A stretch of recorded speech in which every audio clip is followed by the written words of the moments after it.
Thank you, Chair, for giving me the floor. Excellencies, distinguished delegates, colleagues, my name is Marcos Orellana. I am the UN Special Rapporteur on Toxics and Human Rights.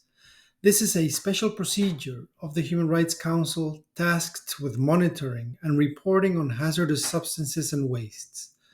It was created in the understanding that exposure to toxics can result in a wide range of serious human rights violations and abuses. I am very pleased to join the 33rd session of the Advisory Committee of the Human Rights Council through this video recording.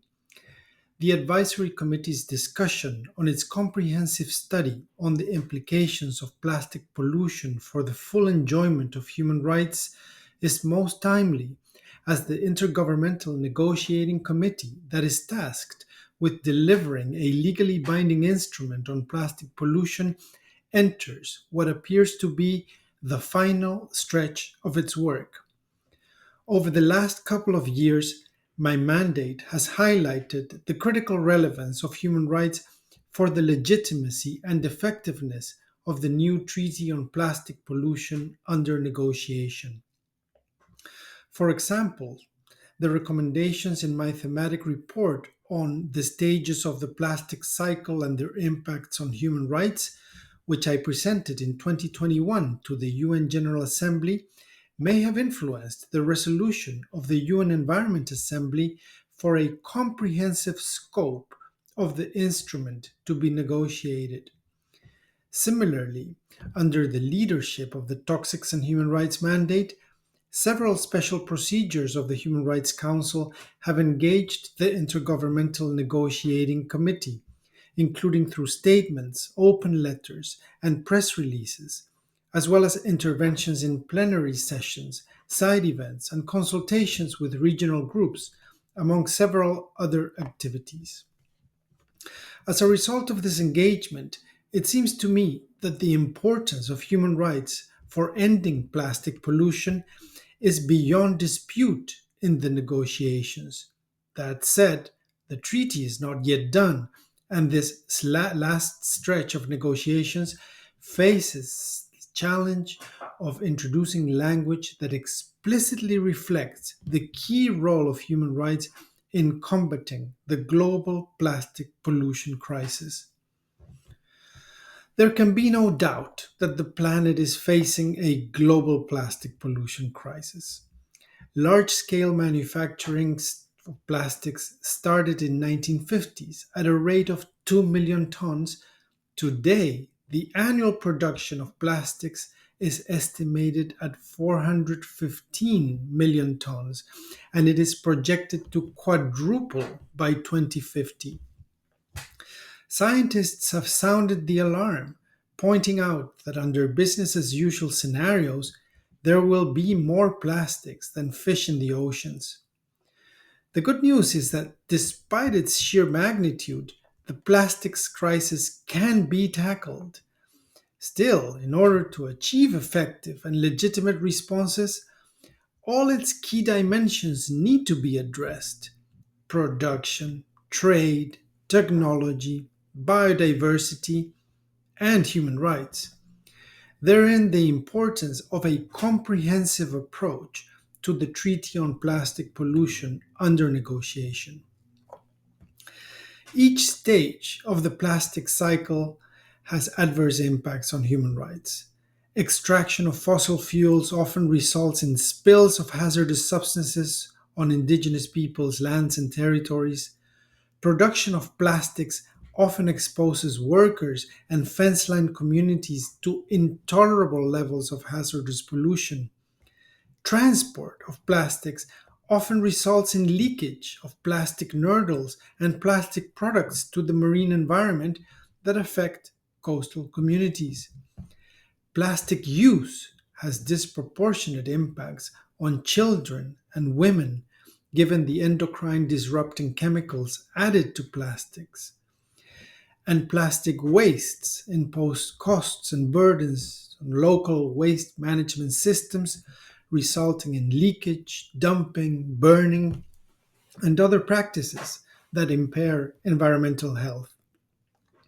Each one and all these stages can have adverse implications for the effective enjoyment of the right to life, the right to health, and the right to a clean, healthy, and sustainable environment, among other fundamental rights.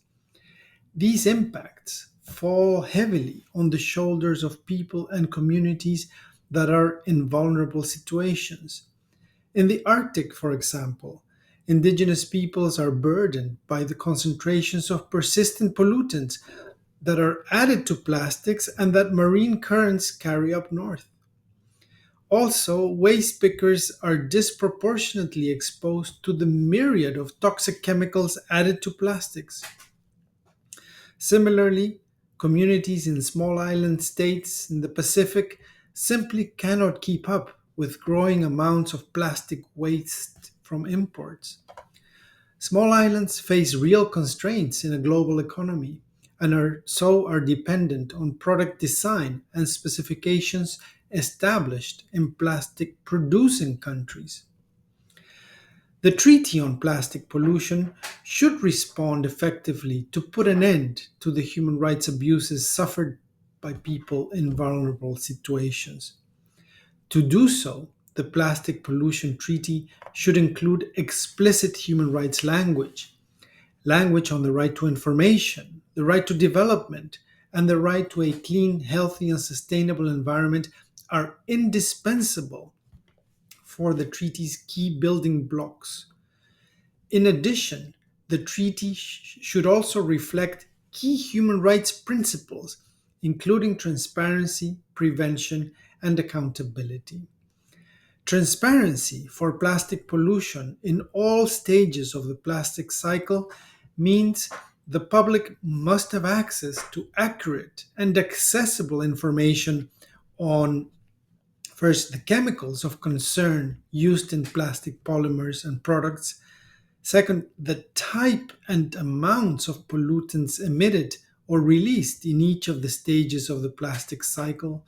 And third, the volumes of plastics produced. This information is critical for the protection of human rights from the harmful impacts of plastics. It is also critical for adequate monitoring and enforcement of states' duties and businesses' responsibilities, including for the reductions of plastic production that need to be established by the new instrument. Accountability means that plastic producers must make contributions to a global fund. This fund should operationalize the polluter pays principle and support implementation of effective waste management measures and technologies suitable to protect human rights in the specific context of developing countries, especially in small island developing states and least developed countries burdened by plastic pollution. It should also cover the cleanup of the toxic legacy of plastics, including the island sized plastic jars in the marine environment. Prevention of harm to human and environmental health requires that chemicals of concern must be adequately controlled and kept out of plastics. This will also enable the transition to a chemically safe circular economy. Prevention also means that plastic product design must enable both the phase out of non essential plastic products as well as the chemically safe recycling. This is particularly important for developing countries that lack economies of scale and rely on imports. These three principles of transparency, accountability, and prevention inform a human rights based approach. This approach also demands access to remedies, especially for those people who suffer disproportionate impacts from plastic pollution. And it also requires a just transition that addresses the situation of many individuals and groups who derive an income from work on plastics. No one should be left behind. To conclude, human rights are essential to confront the global environmental injustices apparent in the plastic pollution crisis. Ending plastic pollution requires a bold vision that confronts the negative externalities imposed by the fossil fuel and petrochemical industries. It involves anchoring the efforts on science, leaving aside disinformation on recycling and false solutions such as incineration. In the end, ending plastic pollution involves changing course to reverse the grave toxification of our planet. Thank you very much for your attention and the opportunity to join the 33rd session of the Advisory Committee of the Human Rights Council.